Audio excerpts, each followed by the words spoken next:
Dear friends, I am Father Mantra and I warmly welcome you to Bodhini, the Neural Chapel, also known as BNC, a sacred space where the eternal teachings of Jesus meet the brilliant insights of neuroscience. As part of our ongoing meditation series, we have been reflecting on the second movement in the posture of the tax collector, the praise. He would not even look up to heaven. In previous sessions, we explored this gesture through biological and neurophysiological lenses. Today, however, I invite you to journey with me into its philosophical and mystical dimensions. Let's begin with a foundational question. Why did the tax collector look up to heaven? Or, more pointedly, why was he unwilling to lift his gaze toward heaven? By not looking up to heaven, the tax collector enacts a profound method of knowing by unknowing. Rather than asserting ideas about God, he begins with silence, with the humble confession, I know that I do not know. In early Christian mysticism, this is known as apophatic theology, knowing through negation. Thus, the tax collector refrains from looking upward not out of despair, but from the awareness that the divine cannot be reached through presumption. His posture speaks louder than words. I am not here to define God, but to be defined by Him. At first glance, his downward gaze may appear as an expression of shame, but as we have explored, this gesture is not rooted in guilt. It arises from something deeper, neurological, philosophical, and ultimately mystical. The key insight here is that the tax collector's refusal to look upward is not symbolic alone. It is a deliberate rejection of inherited metaphors that position God up there. His act is a quiet rebellion, not against faith, but against the externalization of the divine. Rather than lifting his eyes, he lowered his head, closes his eyelids, and turned inward. This is not sorrow, but clarity. He recognizes what many overlook, that God is not found in direction or form. The divine is not confined to the sky. He is not fleeing from God. He is sinking into God, not in the sky, but in the sacred interior of remorse, longing, and surrender. This is where true transformation begins, not in the postures of religious pride, but in honest confrontation with one's need for mercy. Thus, this physical gesture becomes something greater, a metaphysical gateway, shifting us from outward searching to inward communion. By refusing to lift his gaze, the tax collector breaks with religious performance and embraces the silence of being. This is not a defiance, it is a depth. It is not a withdrawal, it is awakening. He knows that nothing he does can earn the divine. So instead of climbing upward, he descends into the grace that meets us when we finally stop trying to ascend. Philosophically, this posture becomes ontological, a statement about being itself. It's not turning away from God, but making space for the divine to come on its own terms.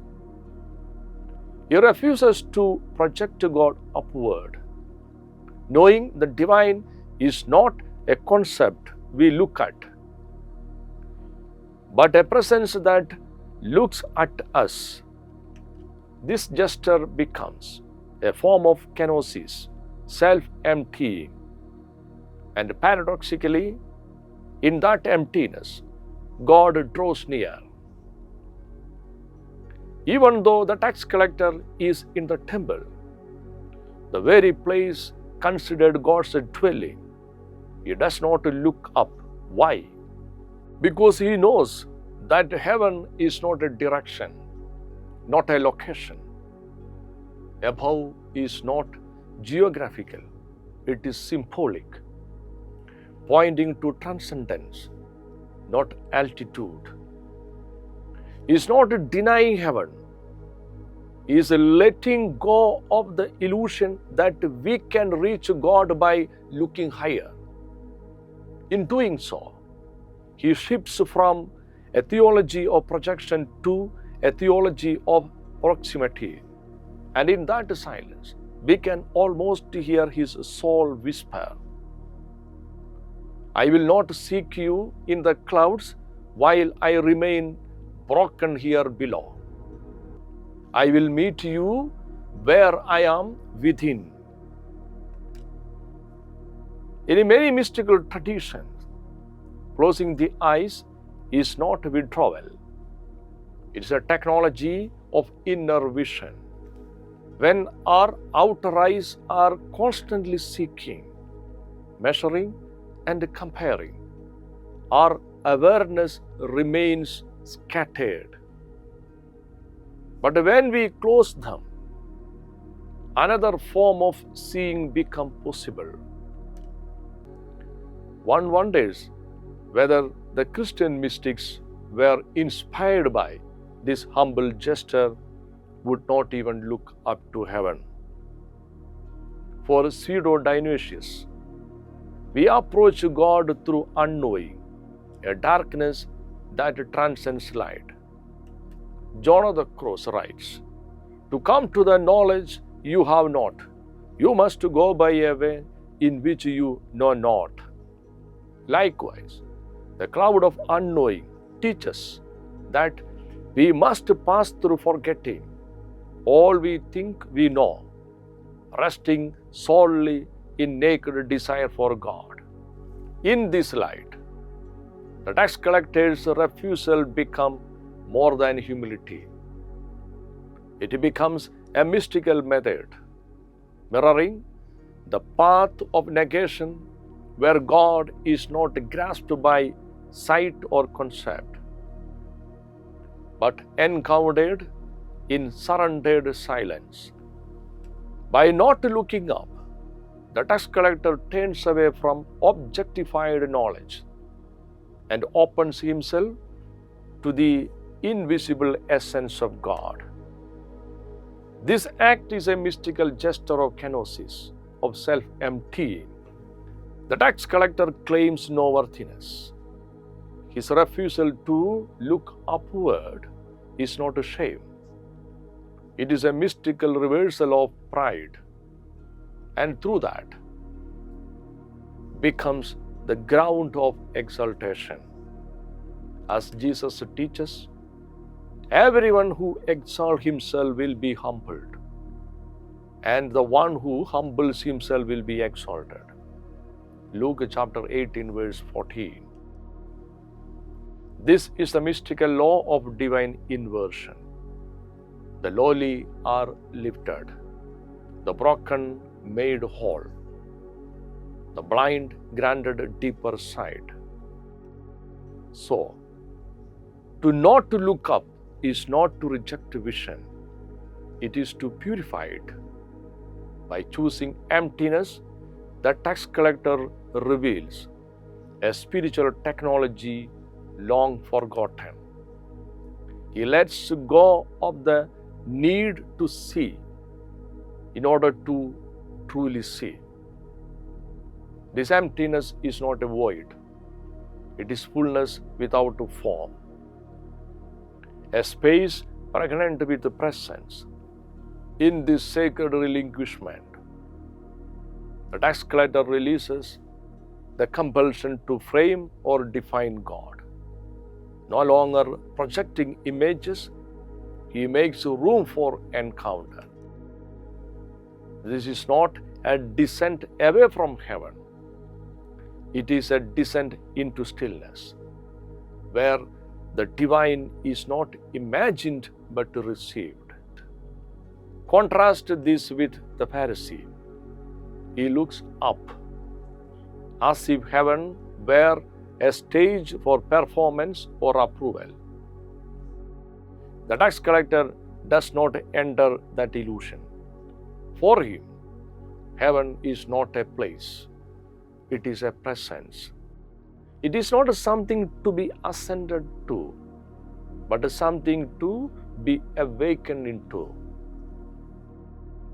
By refusing to look up, he relinquishes the notion of a distant God and embraces the divine as immediate and indwelling.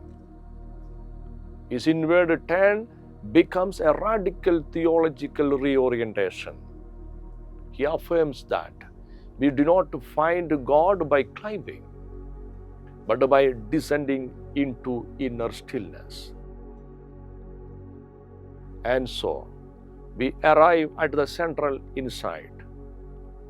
Heaven is not a spatial reality, it is an existential one. God is not up, God is not out. God is the very ground of being, as Paul declares in Acts. In Him we live and to move and have our being. God is not an object among objects. God is that which sustains all things. So, when the tax collector refuses to look up, he is not turning away from God. He is turning toward the truth. God is not a destination, but a presence to be encountered. So, dear friends, why did the tax collector not look up to heaven? Not because he lacked faith, but because he understood that God is not a thing to be grasped, but a presence to be met in humility. His downward gaze is not a gesture of shame, but of truth. It marks the beginning of transformation, where knowing yields to unknowing, and silence opens the door to grace. So, once more, we return to that sacred line. He would not even look up to heaven. This is not blindness. It is the cleansing of sight. It is not the absence of vision, but the awakening of inner seeing. In this humble posture, the tax collector encounters the unseeable. Through this inward descent, he touches the heart of God. Dear friends, in our next session, we will revisit this same posture. He would not even look up to heaven, as a practice of introspective inward gaze, a mirror into one's own soul. And thank you for being with me today. I am Father Mandra, and you have been listening to Bodhini in the Neural Chapel. Until we meet again, may peace dwell within you, and may presence unfold in your stillness.